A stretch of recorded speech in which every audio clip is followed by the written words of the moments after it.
Hello everyone, स्वागत है आपका हमारी एक नई वीडियो में। How are you? I hope you are all good. दोस्तों, आज की इस वीडियो में हम बात करने वाले हैं सीटेट के प्रीवियस ईयर क्वेश्चंस पेपर के बारे में। जैसा कि आप सबको पता है कि सीटेट का एग्जाम होने में कुछ ही दिन का टाइम और रह गया है, और ये भी पता होगा कि सीटेट के एग्जाम में previous year questions paper solve करना कितना ज़्यादा ज़रूरी होता है। तो आज हम इस वीडियो में पिछली बार जो हमारा जनवरी में ऑनलाइन बेस पर एग्ज़ाम हुआ था, उस एग्जाम में किस किस तरह के क्वेश्चंस पूछे गए थे, आज उसी की एक सेट से हम सीडीपी के पोर्शन से 30 क्वेश्चन सॉल्व करेंगे। तो चलिए देखते हैं कि पिछली बार सीडीपी के पोर्शन से किस किस तरह के क्वेश्चंस पूछे गए थे। ये हमारा पहला क्वेश्चन, निम्नलिखित में से कौन सा स्थूल गत्यात्मक कौशल का उदाहरण है। ये स्थूल गत्यात्मक मतलब gross motor skills. Gross motor skills मतलब बॉडी की लार्जेस्ट मसल्स का जहाँ पर यूज होता है उसे ग्रॉस मोटर स्किल्स कहते हैं। तो ऑप्शन चेक करेंगे हम। चित्र बनाने के लिए पेन पकड़ना, पेन पकड़ने में हमारी अंगुलियों का यूज हो रहा है, तो ये स्मॉलेस्ट मसल्स हैं। कागज को आड़ा टेढ़ा तरीके से काटना, इसमें भी स्मॉलेस्ट यूज हो रहा है। धागे में माला पिरोना, ये भी वही है। खंबे की तरफ फुटबॉल को लात से ढकेलना, इसमें हमारे पैर की मसल्स यूज हो रही हैं, जो कि हमारी बॉडी की लार्जेस्ट मसल है। तो ये हमारा ऑप्शन गत्यात्मक कौशल यानी ग्रॉस मोटर स्किल का हो जाएगा। तो सही ऑप्शन हमारा 4th हो जाएगा। बढ़ते हैं नेक्स्ट क्वेश्चन की तरफ।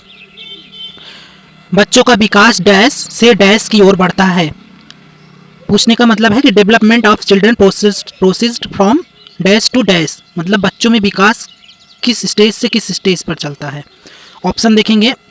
केंद्र से बाह्य, पैर से सिर, विशिष्ट से सामान्य, जटिल से सरल। जी नहीं, सरल से जटिल की ओर बढ़ते हैं और सामान्य से विशिष्ट की ओर बढ़ते हैं। पैर से सिर की तरफ नहीं होता। बच्चे पहले अपना पैर थोड़ी ना स्थिर करेगा, पहले वो अपना सिर स्थिर करेगा। यहाँ पर सही ऑप्शन होगा सिर टू पैर, लेकिन यहाँ पर नहीं है। तो जिन बच्चों का सेंटर से बाह्य की तरफ प्रोसेस होता है, डेवलप होता है, तो यहाँ पर सही ऑप्शन हमारा फर्स्ट हो जाएगा, केंद्र से बाह्य की तरफ। सही ऑप्शन हमारा फर्स्ट हो जाएगा। नेक्स्ट क्वेश्चंस, आदर्शन और रीजनिंग वाले क्वेश्चंस। बच्चे का सामाजिकरण सर्वप्रथम परिवार में उसके माता पिता द्वारा होता है। बिल्कुल सही है ये। बच्चे की सामाजिकरण की प्रथम संस्था परिवार और उसके पेरेंट्स होते हैं। इसका रीजन है परिवार बच्चों के सामाजिकरण का प्राथमिक कारण है। ऑप्शन इसका देख लेंगे हम। ए और आर दोनों सही है और आर ए की सही व्याख्या करता है, तो सही ऑप्शन हमारा फर्स्ट हो जाएगा। बाकी को हम देखेंगे ही नहीं, क्योंकि बच्चे की जो प्राइमरी सामाजिकरण की प्रथम संस्था होती है वो फैमिली उसकी और उसके पेरेंट्स होते हैं। बढ़ते हैं नेक्स्ट क्वेश्चन की तरफ। जीन पियाजे के संज्ञानात्मक विकास के सिद्धांत के अनुसार निम्नलिखित में से कौन सी अवधारणा 3 से 6 वर्ष की आयु वाले बच्चे को सिखानी चाहिए। जीन पियाजे के सिद्धांत के अनुसार जो बच्चा 3 से 6 वर्ष की आयु में है उसे किस प्रकार की अवधारणा सिखानी चाहिए इन ऑप्शंस में से। पहला संरक्षण, दूसरा अनुक्रमता, तीसरा सांकेतिक प्रतिनिधिकरण, चौथा तार्किक अनुप्रयोग। ये तीनों वो 3 से 6 वर्ष की आयु में नहीं सीख पाएगा। जब वो कॉन्क्रीट ऑपरेशनल स्टेज में जाएगा या फिर फॉर्मल स्टेज में जाएगा तब वो सीख पाएगा। तो 3 से 6 वर्ष की आयु के बच्चे की बात हो रही है, तो उसे सिंबॉलिक थॉट सिखाने की ज़रूरत होती है। इस वर्ष में 3 से 6 वर्ष की आयु के जो बच्चे होते हैं वो सिंबॉलिक थॉट आसानी से सीख लेते हैं। तो सही ऑप्शन हमारा 3rd हो जाएगा। बढ़ते हैं नेक्स्ट क्वेश्चन की तरफ। जीन पियाजे के संज्ञानात्मक विकास के सिद्धांत के अनुसार अधिकांश बच्चे किस अवस्था में वस्तुओं को श्रेणियों में व्यवस्थित करने में सक्षम हो जाते हैं। मतलब सीरिएशन का क्वेश्चन है ये, कि बच्चे किस अवस्था में किसी चीज़ को सीरिएशन में रखने में, व्यवस्थीकरण करने में, आरोही अवरोही क्रम में रखने में, जो बड़ा है उससे पहले जो छोटा है उसको बाद में, इस तरह से रखने में सक्षम हो जाते हैं, इस चीज़ों को सीख लेते हैं। तो संवेदीगामक अवस्था गलत, संवेदीगामक अवस्था गलत, पूर्व संक्रियात्मक अवस्था नहीं, मूर्त संक्रियात्मक अवस्था में कंक्रीट ऑपरेशनल स्टेज में बच्चा जब 7 वर्ष से ज़्यादा हो जाता है तब इन चीज़ों को सीख लेता है। तो सही ऑप्शन हमारा 3rd हो जाएगा। बढ़ते हैं नेक्स्ट क्वेश्चन की तरफ। डैश का प्रयोग करके जीन पियाजे द्वारा संज्ञानात्मक मानसिक अवधारणाओं के वर्णन के लिए किया गया था।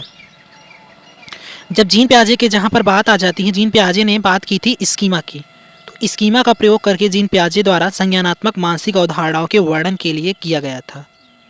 तो स्कीमा सही ऑप्शन हमारा हो जाएगा। बढ़ते हैं नेक्स्ट क्वेश्चन की तरफ।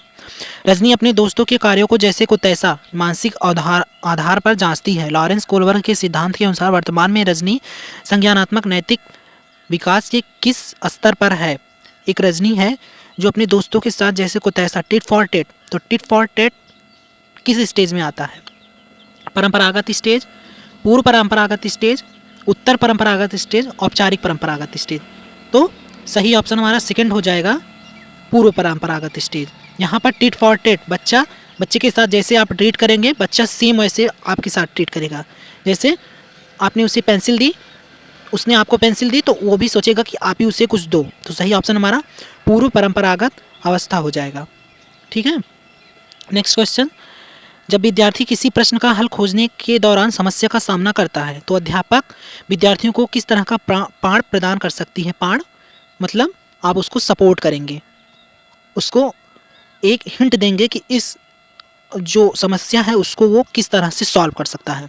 ऑप्शन देखेंगे, उन्हें असफलता का भय प्रदान करके, बिल्कुल नहीं, ये तो नेगेटिव वर्ड है। उन्हें प्रश्न का आधा समाधान प्रस्तुत करके, बिल्कुल सही। पाठ प्रदान करना मतलब उस क्वेश्चन, उस समस्या से जुड़े हुए समस्याओं को किस तरह से सॉल्व किया जाए उसका हिंट देकर। तो सही ऑप्शन हमारा सेकंड हो जाएगा।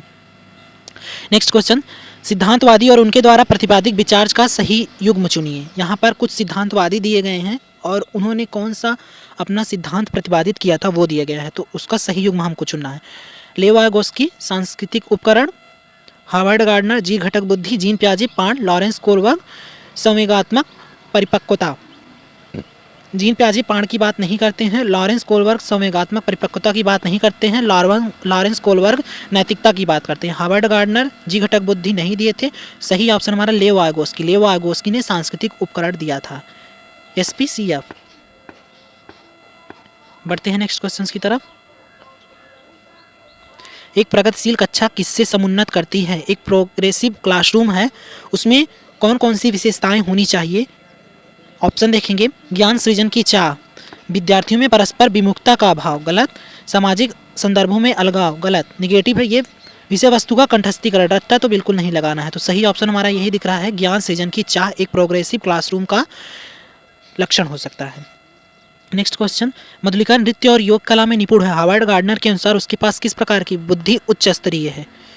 जो मधुलिका है वो डांस करती है और योगा करती है, तो उसमें किस प्रकार की बुद्धि उच्च स्तरीय है। अंतः व्यक्तित्व नहीं, अंतर व्यक्तित्व नहीं, शारीरिक गति संवेदी। वो अपने मसल्स का यूज सबसे ज़्यादा यूज कर रही है नृत्य करने में और योगा करने में। तो सही ऑप्शन हमारा थर्ड हो जाएगा। बढ़ते हैं नेक्स्ट क्वेश्चन की तरफ। एक प्रश्न उत्तर सत्र के दौरान एक अध्यापक केवल लड़कों को ही अपने भ्रम व प्रश्न पूछने के अवसर दे रहा है। यह प्रत्यक्ष रूप से किसकी प्रस्तुति है। कोई क्लासरूम है, उसमें टीचर केवल बच्चों को प्रश्न पूछने के अवसर देता है, उसी को ज़्यादा मतलब उसी पर फोकस करता है और लड़कियों को इग्नोर करता है। तो ये क्या दर्शाता है, साफ तौर पर है जेंडर पक्षपात। तो सही ऑप्शन हमारा थर्ड हो जाएगा। बढ़ते हैं नेक्स्ट क्वेश्चन की तरफ। अधिगम दर में व्यक्तिगत विभिन्नताएं किसका परिणाम है। केवल अनुवांशिकता का, केवल पर्यावरण का, अनुवांशिकता और पर्यावरण दोनों का। अगर बच्चा अलग अलग परिवेश से, अलग अलग इन्वायरमेंट से आ रहा है, उसकी अलग अलग अनुवांशिकता होगी और अलग अलग पर्यावरण होगा, तो तभी तो सभी बच्चे अलग अलग तरह से अधिगम कर पाते हैं। सबकी अधिगम करने की क्षमता अलग अलग होती है, कोई जल्दी कैच कर ले जाता है, कोई बाद में। तो सही ऑप्शन हमारा अनुवांशिकता और पर्यावरण दोनों प्रभावित करते हैं अधिगम दर को। बढ़ते हैं नेक्स्ट क्वेश्चन की तरफ। आकलन के संदर्भ में निम्नलिखित में से क्या सही है। ऑप्शन देखेंगे, आकलन मानकीकृत परीक्षणों द्वारा किया जाना चाहिए। रचनात्मक आकलन केवल निर्देशन के अंत में होता है। मानकीकृत निगेटिव, आकलन केवल निगेटिव। टैग वर्ड्स यहाँ पर यूज किया गया है, आप लोग एक बार टैग वर्ड्स जरूर देख लीजिएगा एग्जाम से पहले। मानदंड संदर्भित परीक्षण मानकों को निष्पादन तुलना का सामान्य स्तर मानकर इस्तेमाल करना, गलत। अधिगम के लिए आकलन विद्यार्थी द्वारा स्व आकलन को भी शामिल करना। आकलन के संदर्भ में सबसे ज़्यादा सही ये हो सकता है कि अधिगम के लिए आकलन किया जा रहा है, तो विद्यार्थियों को अधिगम के लिए आकलन में विद्यार्थियों के भी स्व आकलन को शामिल। विद्यार्थी क्या आकलन कर पा रहे हैं, वो खुद से क्या सोच पा रहे हैं, उसको जब आप उसमें सम्मिलित करोगे तो वो आपके लिए आकलन के संदर्भ में सबसे ज़्यादा सही होगा। बढ़ते हैं नेक्स्ट क्वेश्चन की तरफ। विद्यार्थी में समालोचनात्मक चिंतन का आकलन करने के लिए अध्यापक को निम्नलिखित में से किसका चयन करना चाहिए। स्टूडेंट्स में आप समालोचनात्मक चिंतन को बढ़ावा देने की कोशिश कर रहे हैं, तो आपको इनमें से क्या करना चाहिए। खुले अंत वाले प्रश्न जिनमें अपसारी चिंतन शामिल है, वे प्रश्न जिनका उत्तर हाँ या ना में है, तो वो तो एक शब्द में आंसर देकर खत्म कर देगा, तो उसमें कौन सा उसका समालोचनात्मक चिंतन का बढ़ावा देंगे आप। एक शब्द के जवाब वाले प्रश्न ये भी गलत है। ये प्रश्न जिसमें केवल घोषणात्मक ज्ञान का प्रत्यास्मरण शामिल हो, ये भी गलत है। सही ऑप्शन हमारा फर्स्ट है, खुले अंत वाले। जितना ज़्यादा बच्चा चिंतन कर सकेगा उस बारे में, उतना ज़्यादा उसको समालोचनात्मक चिंतन में बढ़ावा मिलेगा। बढ़ते हैं नेक्स्ट क्वेश्चन की तरफ। समावेशी शिक्षा में किसकी आवश्यकता है। इंक्लूसिव एजुकेशन में, मतलब किसी भी बैकग्राउंड, किसी भी जगह से बच्चे आ रहे हैं, किसी भी लैंग्वेज से आ रहे हैं, तो सबको इंक्लूड करके जो आप शिक्षा प्रदान कर रहे हैं उसमें सबसे ज़्यादा किसकी आवश्यकता है। मानकीकृत पाठ्यचर्या की, बिल्कुल गलत। रूढ़िवादी बद्धता को बढ़ावा, गलत। अगम्य इमारती ढांचा, ये भी गलत। विविधता की स्वीकृति, मतलब आप किसी भी बैकग्राउंड से, किसी भी देश से बच्चे आ रहे हैं, आप कोई भी लैंग्वेज बोल रहे हैं, उनकी मातृभाषा कोई भी है, उनको आप स्वीकृति देंगे अपने समावेशी कक्षा में, तो वो सबसे ज़्यादा इंक्लूसिव एजुकेशन का एग्जाम्पल होगा। अभिकथन और रीजनिंग वाले क्वेश्चन देखेंगे। सुविधा वंचित समूह में आने वाले विद्यार्थियों की आवश्यकताओं को संबोधित करने के लिए अध्यापक को उनके सामाजिक सांस्कृतिक संदर्भों को जानना चाहिए। बिल्कुल सही। जो सुविधा वंचित बच्चे हैं उनके आप बैकग्राउंड को जानेंगे तभी तो उनके बारे में समझ पाएंगे आप कि उनकी आवश्यकता क्या है, उनको किस तरह से अधिगम प्रदान करना चाहिए। रीजन इसका देख लेंगे। पाठ्यचर्या की अभिकल्पना औसत विद्यार्थियों को ध्यान में रखकर करनी चाहिए। बिल्कुल नहीं, औसत विद्यार्थी को रखकर, कोई गिने चुने विद्यार्थियों को रखकर आप थोड़ी ना पाठ्यचर्या की अभिकल्पना करेंगे। तो ये सही है लेकिन ये गलत है, तो ऑप्शन हम चेक करेंगे, ये सही है लेकिन आर गलत है। सही ऑप्शन हमारा थर्ड हो जाएगा। बढ़ते हैं नेक्स्ट क्वेश्चन की तरफ। पठन वैकल्प किस प्रकार की विकलांगता है? डिसलेक्सिया के बारे में पूछा गया है। ये तो नॉर्मल सा क्वेश्चन है। डिसलेक्सिया मतलब पठन संबंधित विकार, अधिगम विशिष्ट है ये, ना कि संवेदी है, ना कि व्यवहारात्मक, ना कि गत्यात्मक। तो सही ऑप्शन हमारा फर्स्ट हो जाएगा। बढ़ते हैं नेक्स्ट क्वेश्चन की तरफ। निम्नलिखित में से कौन सा स्वालीनता विकार का विशिष्ट लक्षण है? स्वालीनता, जो बच्चा समाज से इंटरेक्ट नहीं कर पाता है। अगर वो 4 बच्चों में बैठा है तो वो खुद को रिप्रेजेंट नहीं कर पाएगा उन लोगों में, वो खुद में ही लीन रहता है और अपनी बातों को प्रेजेंट नहीं कर पाता है। तो उसका विशिष्ट लक्षण क्या है? हमने तो सब बता ही दिया।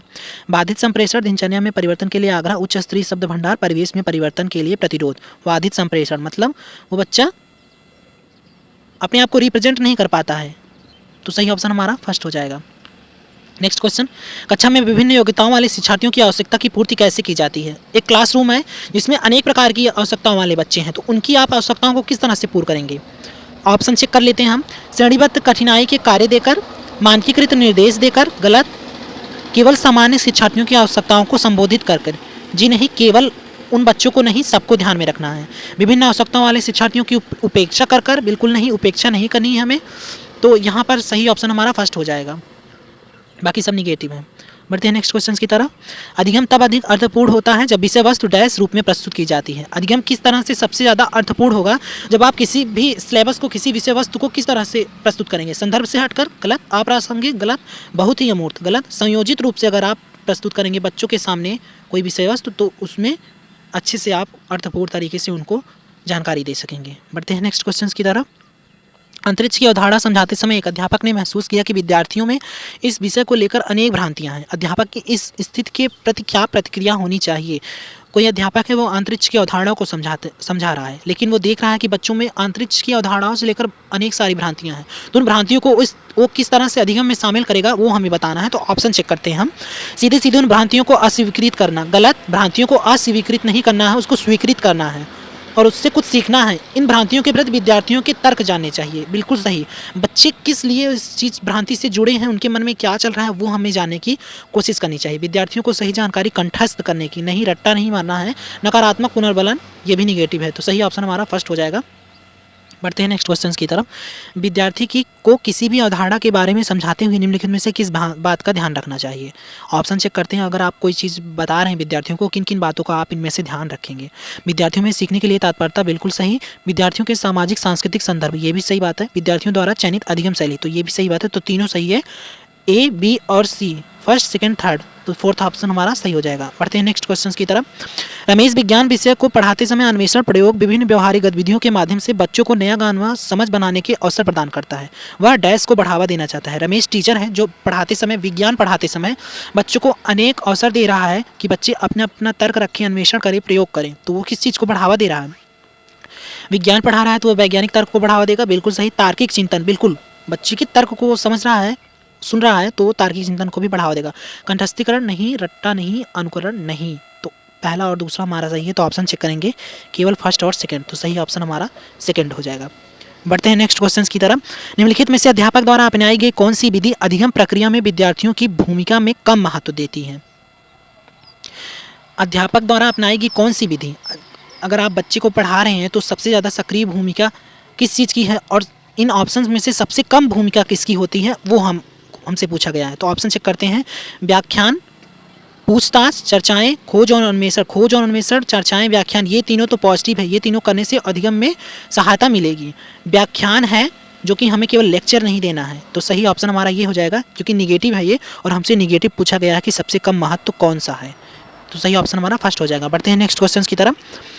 अभिकथन आंतरिक अभिप्रेरणा एक बच्चे को स्वेच्छा से अपनी आंतरिक खुशी के लिए काम करने को प्रेरित करती है। बिल्कुल सही। आंतरिक अभिप्रेरणा मतलब जो अंदर से खुद से जो अभिप्रेरणा निकलती है, जो मोटिवेशन निकलता है, उसे आंतरिक अभिप्रेरणा करते हैं, जिससे खुद में कार्य करने की जो चाह होती है वो बढ़ती है। तो सही तो ये है हमारा अभिकथन। इसका कारण देख लेते हैं। शिक्षक को आंतरिक रूप से प्रेरित करने के स्थान पर विद्यार्थियों को बाह्य रूप से प्रेरित करना चाहिए। बिल्कुल गलत, ये तो बिल्कुल गलत है। आंतरिक रूप से अगर आप बच्चों को अभिप्रेरित करेंगे, खुद से अगर वो नहीं करेंगे तो आप कितना भी फोर्स करेंगे वो बाहर से नहीं करेंगे। तो सही हमारा ये सेकंड आर हमारा गलत है। तो आर ए सही है और आर गलत है। थर्ड ऑप्शन हमारा सही है। बढ़ते हैं नेक्स्ट क्वेश्चन की तरफ। प्रभावशाली समस्या समाधान में किसके बहिष्करण की आवश्यकता है? Effective problem solving require elimination of. एक प्रभावशाली समस्या समाधान है, उसमें इन चारों ऑप्शन में से क्या निकालने की ज़रूरत है जो कि ऐड नहीं करना चाहिए? क्रियात्मक स्थिरता, अपसारी चिंतन, केंद्रित ध्यान, सादृश्यक चिंतन। तो अपसारी चिंतन को रखना ही चाहिए। केंद्रित ध्यान बिल्कुल सही। सादृश्यक चिंतन बिल्कुल। कार्यात्मक स्थिरता जो हमारा फंक्शनल फिक्सनेस है, एक ही चीज़ पर वही चीज़ बार बार नहीं करनी चाहिए, कुछ नया ऐड करना चाहिए। तो इस चीज़ को बदलने की हमें ज़रूरत है कि पुरानी अवधारणाओं को बदलकर हम नए अवधारणाओं को जोड़ें। तो सही ऑप्शन हमारा फर्स्ट हो जाएगा। बढ़ते हैं नेक्स्ट क्वेश्चन की तरफ। एक विद्यार्थी अपनी असफलता का कारण अपनी योग्यता की कमी को मानता है। वह योग्यता को अस्थायी मानता है और मानता है कि योग्यता प्रयासों द्वारा प्रभावित नहीं होती है। यह विचारधारा किस स्थिति को जन्म देती थी? कोई विद्यार्थी वो अगर असफल हुई है तो अपने आप में वो योग्यता की कमी को मानती है और कहती है कि योग्यता अस्थायी है। अगर कोई प्रयास कर रहा है तो ये नहीं है कि उसकी योग्यता ज़्यादा हो जाएगी। तो उसमें ये भ्रांति है। किस चीज़ से जुड़ी है ये भ्रांति? अधिगम असहायता, मस्तिष्क सुघटिता, अधिगम असहायता, क्योंकि उससे अधिगम में सहायता नहीं मिल पा रही है, इसलिए वो अपने आप को प्रयास करके अधिक योग्य नहीं बना पा रही है। बाकी ये तीनों ऑप्शन गलत हो जाएंगे। सही ऑप्शन हमारा फर्स्ट हो जाएगा। बढ़ते हैं नेक्स्ट क्वेश्चन की तरफ। अवधारणाओं को इस तरह से प्रस्तुत करना चाहिए जो आप बच्चों के सामने किस तरह की अवधारणा प्रस्तुत करेंगे वो पूछा गया है। इस ऑप्शन चेक करते हैं। विद्यार्थियों में सफलता के प्रति चिंता पैदा करके बिल्कुल नहीं। फेल या पास होने के लिए हमें विद्यार्थियों को नहीं पढ़ाना है। उनके पूर्व ज्ञान और स्कीमा को क्रियाशील करने के लिए। बिल्कुल सही ऑप्शन ये हमारा। बच्चे पहले से क्या आ रहा है उस चीज़ को हम जो नहीं आ रहा है उस चीज़ से जोड़ेंगे अगर, तो वो सबसे ज़्यादा अच्छा वे होगा। तो सही ऑप्शन हमारा सेकंड हो जाएगा। Next question. घोषणात्मक ज्ञान किसी घटना के घटित होने की प्रक्रिया की व्याख्या करता है, व्यक्तियों के प्रयोग के बारे में समझ की व्याख्या करता है। मुख्यतः ज्ञान के क्या और कौन पहलुओं के बारे में जानता है कि समस्या समाधान प्रक्रिया में कोई भूमिका नहीं है। तो घोषणात्मक ज्ञान का मतलब क्या है कि मुख्यतः ज्ञान के क्या और कौन पहलुओं के बारे में जानना है। तो सही ऑप्शन हमारा थर्ड हो जाएगा। ये थे हमारे 30 क्वेश्चन सीडीपी के पोर्शन से। मैंने आपको बताया था कि पिछली बार जो ऑनलाइन एग्ज़ाम हुआ था उसके क्वेश्चन थे। तो आप लोग अब अपना स्कोर बताइए कि आपके 30 में से कितने मार्क आए। अगर आपके अच्छे मार्क आ रहे हैं 25-26 के लगभग आ रहे हैं तो इसका मतलब आपकी सीडीपी का पोर्शन बिल्कुल तैयार हो चुका है। अगर उससे कम आ रहे हैं तो आपको और रिवीजन और प्रैक्टिस करने की ज़रूरत है। तो आशा करता हूँ आज की ये क्लास आपको अच्छी लगी होगी और ऐसे ही डेली हमारे चैनल पर PYQ की वीडियो आती रहती हैं। तो अगर वीडियो अच्छी लगी हो तो चैनल को सब्सक्राइब करके दोस्तों में शेयर कर दीजिएगा। सीटेट से रिलेटेड सारी इन्फॉर्मेटिव वीडियो और क्लासेस हमारे चैनल पर आती रहती हैं। धन्यवाद।